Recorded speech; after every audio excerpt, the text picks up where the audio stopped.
Hi guys, welcome back to another video. In today's video we are going to be in Division 17 on some online ranked gameplay using none other than the absolute legend himself, Nick Diaz, and this video was requested by Certified Gas Packs only on the Kai Kara France video, in which I show you how to check leg kicks and the importance of checking leg kicks, and then he followed it up on my latest video using Thomas Almeida versus a knee spammer, elbow spam and clinch spammer using Sean O'Malley. So yeah, shout out to Certified Gas Packs only for the support and the good suggestion. I know a lot of people will be looking forward to this. I think on his latest comment, which at the time of recording was only a day ago, it's already got like 3 likes, and then the fourth was myself. But I know this is something that the viewers do want to see. I know it's something you guys want to see, so I thought I'd definitely get it out to you guys, and hopefully I'll have another upload this week, a Sugar Sean upload before he fights. But yeah, unfortunately the first fight is against Nate, which is extremely unfortunate. Obviously this matchup isn't realistic, never would happen in real life, so just sort of taking this as like a sparring footage, and it really bothered me when I was picking because you could see that I was Nick and then he moved over to Nate, and I was just like, you know, what's the point? At least try to keep it semi-realistic, like especially when this fight would never ever happen in real life. But nevertheless it ended up being quite a good fight, so I thought it's definitely something that I would look to showcase to you guys. And you know, here the brothers, they've got tremendous cardio. I mean, when using Nick, you're definitely going to be looking to prioritize that boxing and cardio, really bring it to your opposition, because his cardio can hold up onto the later rounds. Got good health stats also. Takedown defense and stuff like that isn't the greatest, but off his back is phenomenal because of how good his jiu-jitsu is. So often or not, if you do get taken down, as long as you're comfortable fighting off your back, you should have no problems in either reversing the position or looking to attack submission. And that's something that you will see in the second gameplay clip, in which I'm facing a wrestle heavy, I believe, Colby Covington. And I did have 2 more gameplays using Nick, but these were the 2 that I thought would better off show how to use Nick Diaz. The first one here, of course, against Nate, you can expect is going to be a brawl for as long as it does last, and I thought it would just be very interesting to showcase it to you guys. So against Nate Diaz, normally when you're fighting against Nate Diaz, you're definitely going to look to utilize leg kicks. Definitely going to have to go to the body, just because Nate's got tremendous cardio, and because I'm using Nick, I'm not really going for the leg kicks too much. I'm more focused on just working clean boxing, working the body where possible. And you can see that Nate here is already trying to take me down. I try to get into half guard here, but Nate was smart to that and wise to that transition there. Gets on top here and he's throwing some good ground and pound. You can definitely see he's trying to inflict as much damage as possible. Stay patient, and then again they get up here. So one thing that Nate showed me early on is Nate does want this fight to go to the ground where possible. I'm going to utilise the clinch more so than takedown attempts, because shooting for a takedown as a single with Nate isn't the smartest thing to do. He doesn't have the best takedowns, and obviously that's not really how he would get his takedowns in real life. So yeah, use the clinch there, and you can see he's trying to go for the question mark kick to the head. He's trying to chain that well. He throws the cross and then throws the question mark kick, which is something that I'm now caught a hold of and need to be very wary of. You can see that I'm utilising the work to the body, and you can see the difference in styles here. I'm very much focused on keeping it boxing orientated, not throwing too many kicks, and Nate Diaz is mixing in kicks here and there. So yeah, something very to be wary of. I can get caught out of a kick if I'm not expecting it. The uppercuts to the body are working very well, and I feel like it's already starting to hinder Nate Diaz's body health. So good opening round, trying to digest some information, pick up what Nate is trying to do. And now that I've pretty much seen and digested what Nate is trying to do, it's about building off that in these next coming rounds. So you'll see here that starting off again with the body work, trying to sway, catches me there with a good hook coming in, and that's something you've got to be very cautious of. Like I was saying, Nate Diaz's 1-2 is extremely crisp and clean. You can see that a body uppercut doing wonders. Get the first stun here, rip to the body, and that was meant to be an uppercut. Ended up throwing a roundhouse to the body, and that was in terrible range, because had Nate thrown a hook there, I would have been very much so in trouble. You see, digging that uppercut to the body again as he rips the combination to the body, and he's doubled it up there. So that's something that I've got to take note of here, is that he's going to double up the hooks to the body, and hopefully I can catch him with the uppercut. And you see there, land the uppercut again, getting a lot of stuns off in this round, but not getting overzealous or over eager. It's about being very, very patient, knowing that the finish will come. And again, I know now that his chin health is definitely not in a good position. You can see that I'm faking to the body and trying to mix up and go to the head. Um, I was being cautious because I didn't want to get caught when going to the body. Obviously, you know that if someone's trying to target your body, the best counter is an uppercut, because when it does land, it will cause a stun. Nate goes for the clinch attempt there, but we sway off just in time, and this is where I know that Nate is now looking for a takedown. I know that the chin health really isn't there, and you can see just picking him apart, get a good knockdown here, and I opt not to jump on top because, you know, terrific rubber guard, terrific jiu-jitsu Nate Diaz has, so you will be very cautious of that. Knee to the body, and then goes for the standing guillotine. Fortunately had good stamina advantage, and not only that, was holding R2 and walking back the whole time, so ended up getting out of that, and that did catch me by surprise, to be honest with you. Didn't expect him to go for the guillotine, as the fight had been pretty much on a stand-up basis the whole time. Obviously he looked for some takedowns here and there, but yeah, going for the guillotine, so I'm guessing at the time he thought he had no other option, just thought he could get an easy finish like that. And now Nate is on top, in my full guard. Now I'm just going to be patient. I'm not looking to overcommit to anything. I'm just going to see what Nate wants to do.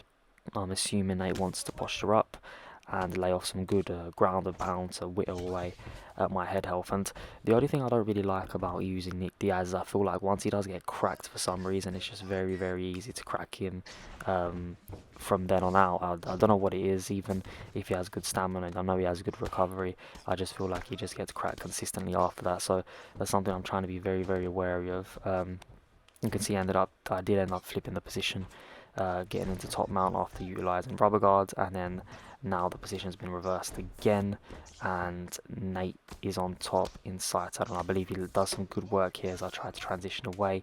You can see there's not long on the clock, so I thought let me try a transition, but good job there from Nate holding position and landing some good elbows. So definitely my round just because of the work done, but a good way for Nate to finish the round for sure, because finished on top and done a good amount of damage with those elbows. But you can see that this is why I'm not too bothered about when I go into fights using Nick against the wrestler, just because of the transitions Nick does have. So you can definitely very easily reverse the position.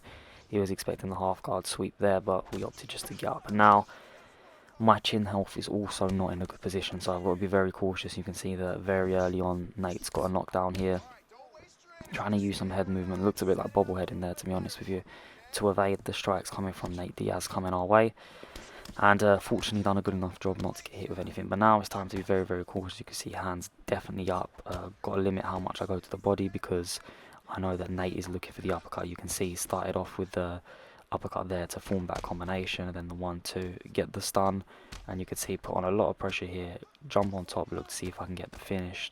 Don't end up getting the finish, land a good solid knee there. Just being patient here, seeing what he wants to do. And Nate ends up getting out. Nate's block now is definitely very cracked, and the uppercut is definitely there for the taking. Looks for the clinch to get the takedown, doesn't end up getting it, and from this point I'm expecting him to shoot for a single leg or a double, because in the round prior, when he didn't get the takedown in the clinch, when he didn't get the guillotine in the clinch, he then shot for a takedown straight away, so I was expecting him to do so.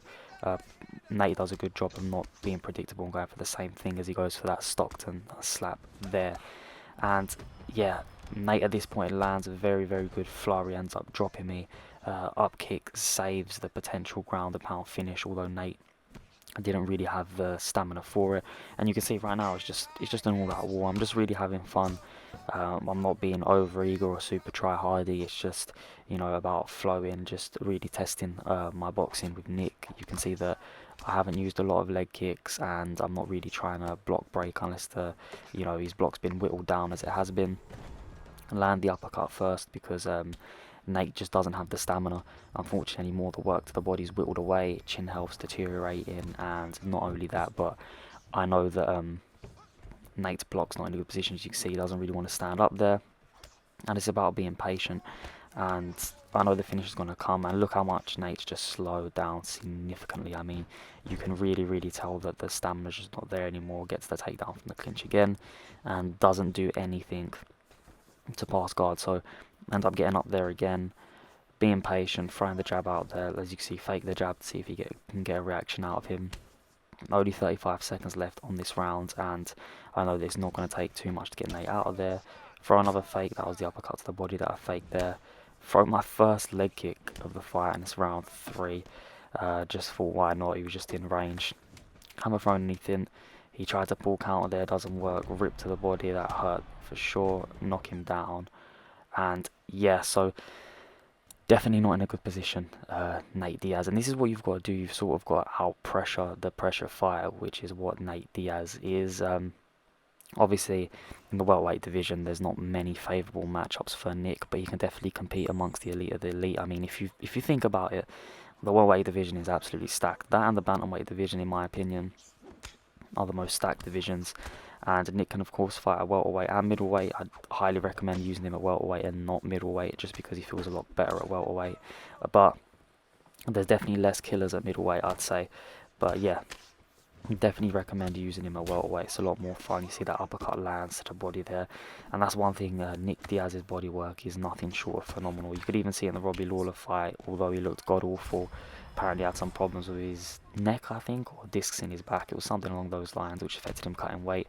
But yeah, he looked absolutely awful in that fight. I'm just going to be real honest, but the body work was nothing short of phenomenal. I mean, the way he rips to the body is something that's just amazing. It's definitely something I was trying to replicate here. Body work heavy is definitely the approach when using Nick, and then you can see here that is just an absolute beautiful finish. Like Nate Diaz is out cold. Like he has no idea what happened there, and that was just you know, all down to phenomenal body work, to be honest with you, and being patient and looking for the finish when it does come. And we are coming up against a cardio heavy Colby Covington. I mean, for those of you who watch my channel for a long time will know that I'm a big fan of Colby Covington, especially on the game. Like, he's just so good. I'm not a fan of his, his persona, but people need to understand as an act, as a fighter, he's nothing short of phenomenal. And you can see, get the teep kick here to knock him down, and then I drive to the cage, and then I opt to go for the takedown. And the reason for this is I know that Colby's going to want to take me down, so I'm going to get in his head right now and show him that, look, if you are going to take me down, I'm more than comfortable, so let me take you down first and show you that I have absolutely no issue with getting taken down. And I did get worried here, not because I thought the submission was tight or anything along those lines. I got worried because I noticed that as soon as I get into his full guard, I started lagging. And I watched a Prioxis video recently, which if you don't watch Prior, you definitely should. He's a much bigger content creator than me, a super cool guy. But he was facing someone on ranked, I believe, and they were just sort of like lag switching him, and I was like, oh no. And whenever a big content creator such as Prioxis and Marshall make a video, for instance, exposing a certain playstyle, you'll notice that when you hopped on ranked, there will be a lot of people now using said exposed playstyle, and I figured that this might be one of them. But as the fight progresses, I just noticed that I think it was just a short spell of lag here and there. Didn't seem to be anything intentional. And now that we're back onto the feet and it seemed the gameplay was running a bit smoother, I felt a bit more confident. I was like, alright, let me start the body work, because 99 Colby is 99 stamina for Colby is a serious problem, especially when Colby, I mean, a lot of people like to hate on his stand-up, but he's definitely enough to do damage. You can mix in the teep kicks and that jumping front kick and just overwhelm with pressure. So you'll see that I'm just going to look to overwhelm him when in the pocket, try not to be too predictable, catch the roundhouses where possible and look to push him back, shoots for a takedown here as expected, get a good deny, and I try to reverse the position so I'm in control of the centre of the octagon, so I push Colby towards the fence, and it worked out well. Colby's now backed up against the fence. I'm trying to get the reads off Colby Covington right now. I can see that he wants to throw kicks here and there, roundhouses to the body, teeps to the body, and the front kick. And now, whenever you're coming up against someone that likes to throw that front kick, and me being a player that does so, you've got to be very careful not to give your opponent the right read, because if you do and they slip it at the right time, you are getting knocked out. There's no two ways about it. And early on I can see that he does like that front kick, so I've just really got to be patient and trust myself and slip at the right time and in doing so I could get a knockout finish. So that's a read I made early on. I also made the read now that he realised that the first turning takedown didn't work, so he switched to the other side. So coming into round 2, that's something that I'm going to have to definitely adapt to. So good round 1, got the takedown, good feeling out process, and I know that this Colby is at a good level. I know that he likes to throw kicks and feels very confident in the pocket, likes to sway back and potentially try to catch me with that pull counter uppercut. And as you can see, there's the front kick coming off, good knee to the body there, and there you go. He throws a little teep to the body there. There's the jumping front kick. You see I try to rip the body. Good combination there. And I know that with this pressure, although Colby is landing, he's not going to like it, get another teep to knock him down. He's definitely not going to like the pressure that's being applied here, because he does not want this fight to be in the pocket. You see, shoots for a takedown. As soon as the pressure starts getting a bit overwhelming, he shot for a takedown, was just out of range, and he's starting to bite on the fakes now. The pull counter he's getting caught with, it lands a very good combination there. Feet were planted, so allowed him to rip off the combination slightly faster. And you can see the work backing him against the fence, keeping him there, keeping him trapped, controlling distance. There's another teep there. Good uppercut to the body, and I get caught here, which I was very, very surprised, but I didn't expect that. I sway away, and he lands a good roundhouse to the body. So just there, he got that bit of respect, showed that, you know, I can stun you if need be.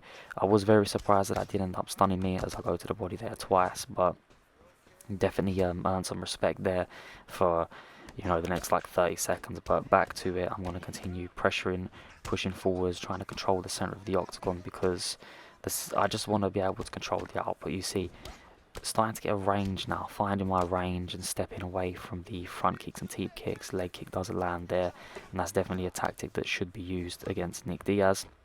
Goes for the turning takedown, turned the same way as he did for his first takedown attempt, not his second. Get the denier there, and now in my head subconsciously I'm thinking, okay, when he shoots for the next single or double leg, he's going to turn to the right rather than the left. So that's something I've got in my mind now.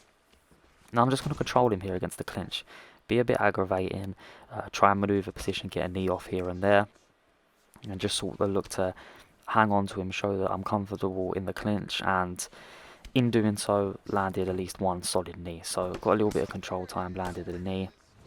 I know that Colby did get the stun, so he is in the dominant position for this round for sure. And I've just got to be patient here. You see, he tries to land that jumping front kick, and that does so much damage, especially if he catches you at the right time. In terms of stamina management, you can see that I'm in a fairly good position. Body health isn't in the worst position, nor is my head health, but my opponent has found some success in his attacks, and you can see that obviously he got the stun off early in this round, which could have led to a knockdown, and that was just a very good combination. It happens. So being very cautious.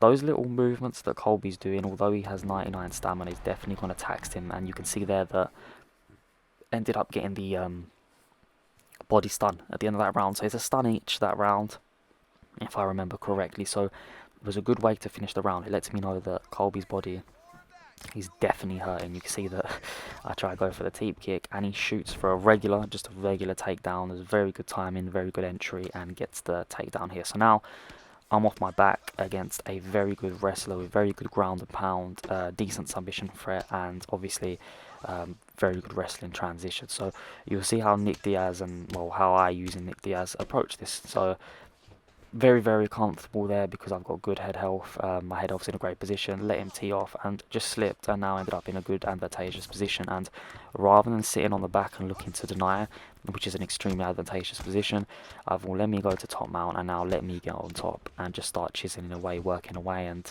since it was Colby that took this fight to the ground, I have no issue with being on top, denying some transitions, whittling away at that stamina, and looking for a potential submission finish. You can see good elbows here from side control, and I'm just, anyone that watches my content knows exactly what I'm going to do. I'm just going to be patient, going to look to whittle away, definitely deteriorate that body health, and you can see the hooks to the body is what I'm implementing here to just try to drain that stamina percentage all the way down, because it is only the third round. We are going to go into the championship rounds if it makes out of this round, and so it's very important that Colby has as little of stamina as possible, so his offense is delayed. If he shoots any takedowns, they'll be slower, any punches will be slower, and you can see get the reversal there again.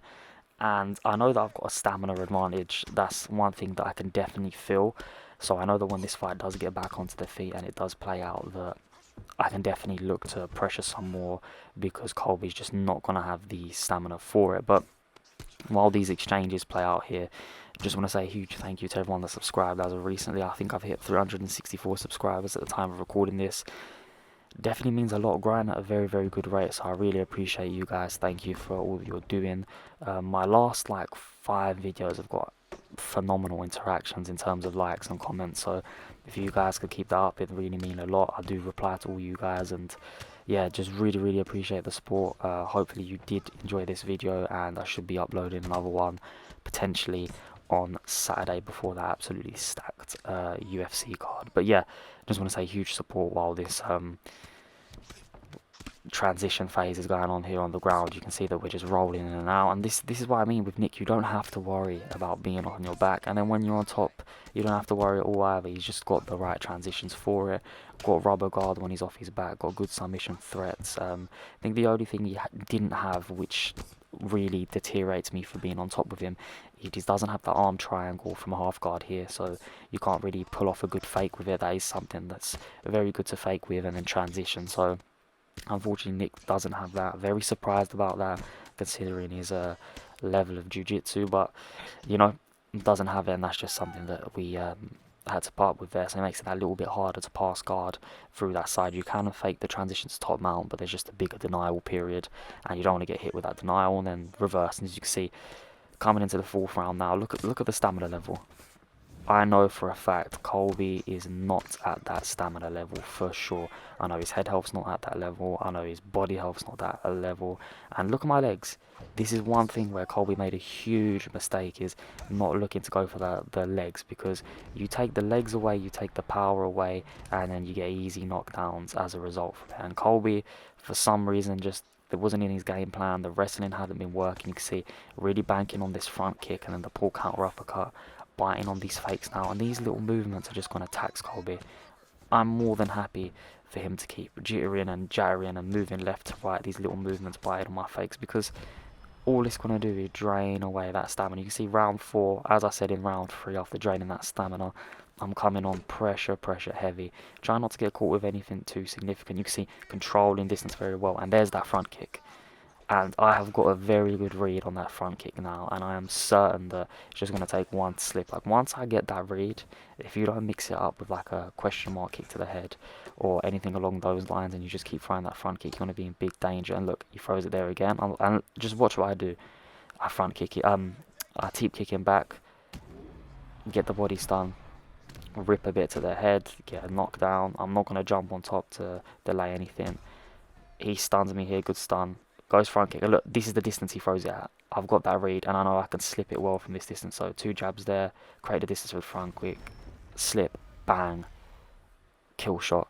Like, that is absolutely beautiful. So we've had 2 phenomenal finishes here with Nick Diaz, and I really hope you guys did enjoy the video. Let me know in the comments below. Shout out to Certified Gas Packs only, like I did at the start of the video, for recommending this video. Super fun using Nick Diaz. I haven't used him in a while.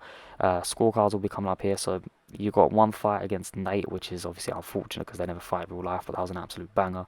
And then you got a fight here against a Colby Covington player, so against a wrestler which is everyone thinks is Nick's kryptonite, which I can assure you is definitely not. You can definitely put up a good fight with Nick Diaz. So if you did enjoy the video, don't forget to leave a like. If you're new, subscribe for more UFC4 content, and I'll see you next time. Thank you.